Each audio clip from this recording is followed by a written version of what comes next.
नमस्ते, कैसे हैं आप सब। आज भज गोविंदम में मैं चौथा श्लोक के साथ आया हूँ। मुझे पूरी उम्मीद है इससे पहले आपने हमारे तीनों श्लोक को देखा होगा और जीवन में भी यथासंभव इसे आचरण में लाने का भी प्रयास किया होगा।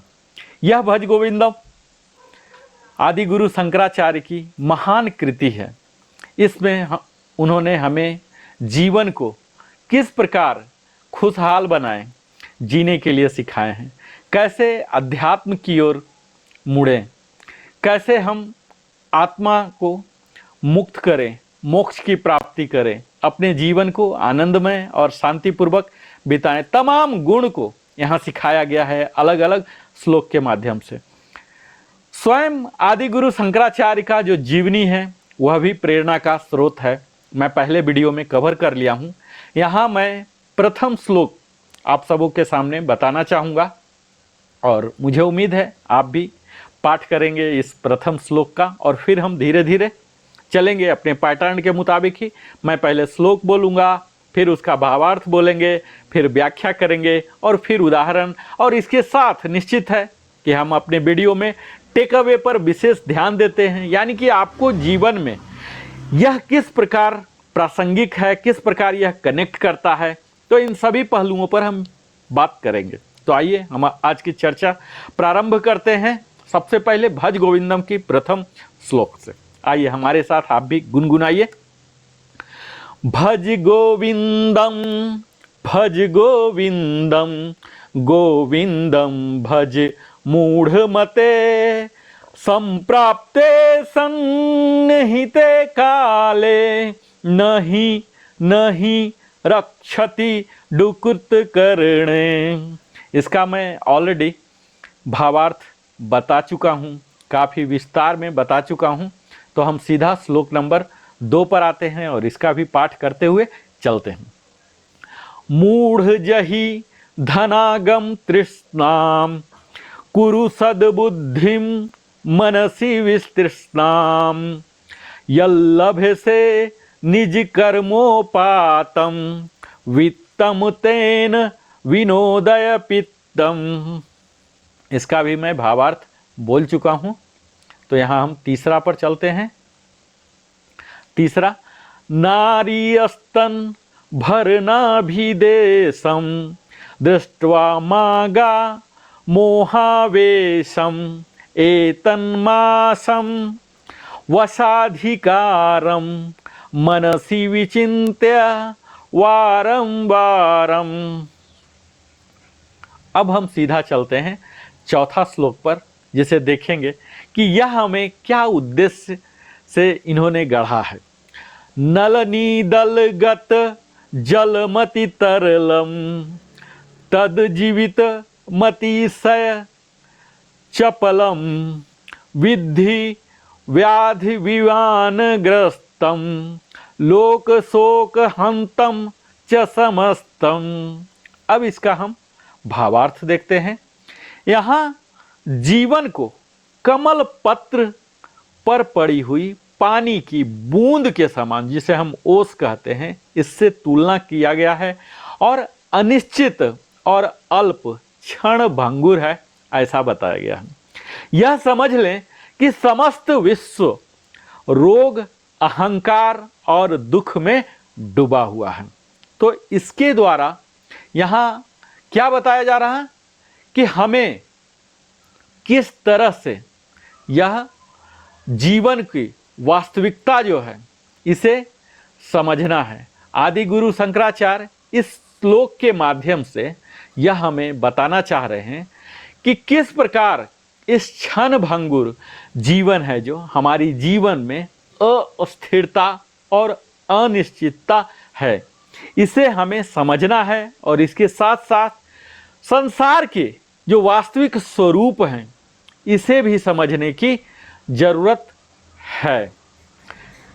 जीवन की क्षण भंगुरता, यहाँ जो क्षण भंगुर है, यहाँ से आपको क्या समझ में आता है? तो यहाँ इसकी तात्पर्य यही है कि इसकी तुलना कमल पत्र, कमल के जो पत्ते पर पड़ी पानी है उसकी बूंद से की गई है।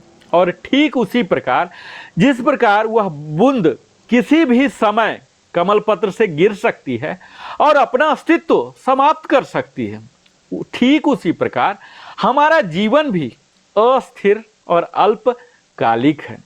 हमें कभी भी यह नहीं भूलना चाहिए कि जीवन क्षणिक है और मृत्यु निश्चित है। तो संसार का स्वरूप क्या है? शंकराचार्य यहाँ यह बताते हैं कि संसार का स्वरूप रोग, अहंकार और दुख से भरा हुआ है। रोग क्या है? तो यह शारीरिक और मानसिक परेशानियों का प्रतीक है। अहंकार की बात की जा रही है तो यह क्या है?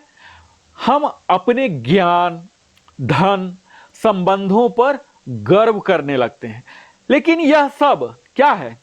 अस्थाई है। दुख क्या है? तो दुख संसार में सब कुछ बदलता है और यह परिवर्तन ही दुख का कारण बनता है। जब हम उन परिवर्तनों को सहजता पूर्वक, खुशी पूर्वक स्वीकार कर लेते हैं तब यह दुख का कारण नहीं बनता है। तो इस श्लोक में क्या संदेश शंकराचार्य दे रहे हैं? तो इस संसार में अस्थायित्व की तलाश करना महामूर्खता है। हमें अपनी बुद्धि और प्रयास को संसार के बजाय आत्मा की उन्नति और ईश्वर की ओर मोड़ना चाहिए। हम एक उदाहरण से समझने का प्रयास करेंगे कि क्षण भंगुरता का अनुभव, मान लीजिए कि एक धनी व्यक्ति हैं, सुखी संपन्न है, अपने जीवन भर अपार धन अर्जित किया, लेकिन एक दिन वो गंभीर रूप से बीमार हो गए, बीमारी का शिकार हो गए और उन्हें एहसास होता है कि उनका सारा धन, उनकी ज्ञान उन्हें बचा नहीं सकता। यह अनुभव उस जीवन की अस्थिरता और मृत्यु की अनिवार्यता का पाठ सिखाता है। संसार में दुख और अहंकार का क्या प्रभाव होता है? तो एक व्यक्ति जो अपने ज्ञान और पद पर बहुत गर्व करता है, अचानक नौकरी खो देता है, जॉबलेस हो जाता है, व्यापार में हानि हो जाती है, तो उसका अहंकार दूसरे के मदद लेने से भी रोकता है और वह गहरे अवसाद में, डिप्रेशन में चला जाता है। यह अहंकार का ही परिणाम है। तो सच्चाई को समझने का क्या परिणाम होता है? इसे समझें कि एक व्यक्ति है जो कमल पत्र की जो बूंद है उस पर, उसी की तरह वो अपना जीवन प्रथम दिन से ही समझता है। वह सांसारिक मोह में पड़ता नहीं है और अपने समय और ऊर्जा को क्या खर्च करता है? धर्म, परोपकार और भक्ति में लगाता है। और जब ऐसे व्यक्ति का मृत्यु का समय आता है तो वह शांत और संतोषी होता है, क्योंकि वह पहले ही जीवन के सत्य को पहचान चुका है। तो यहाँ चौथे श्लोक में हमें क्या शिक्षा मिल रही है? तो यही शिक्षा मिल रही है कि हमें जीवन को क्षणिक मानना है, जीवन की अस्थिरता को समझना है, इसे गहराई से जीना है, न कि व्यर्थ की इच्छाओं में ही उलझकर। और हमें यथासंभव नहीं, पूर्णतः अहंकार का त्याग करना है।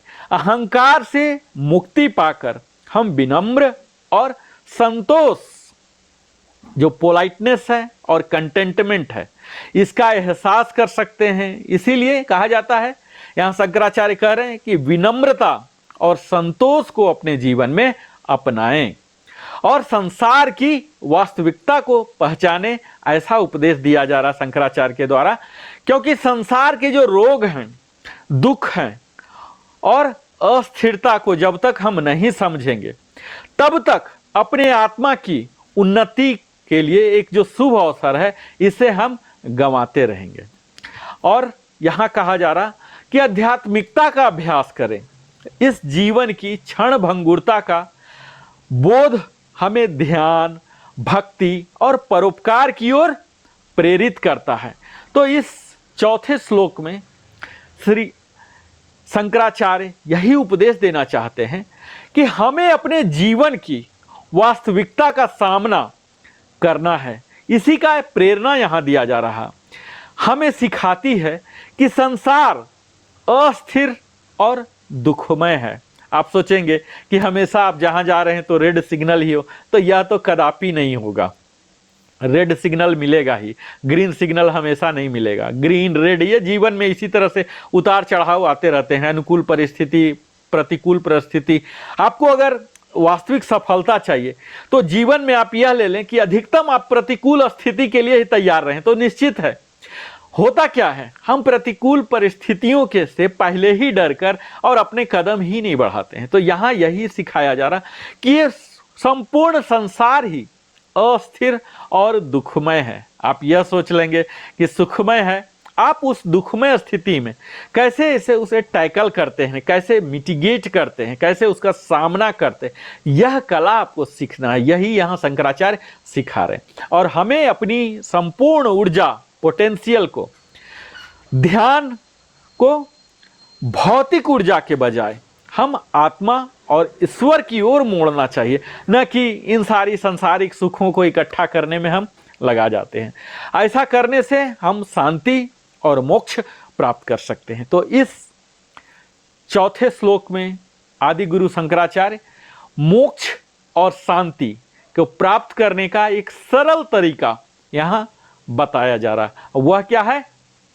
हमें परिवर्तन को स्वीकार करना है, इस वास्तविकता का सामना करना है, इस भौतिक चीजों के पीछे नहीं जाना है।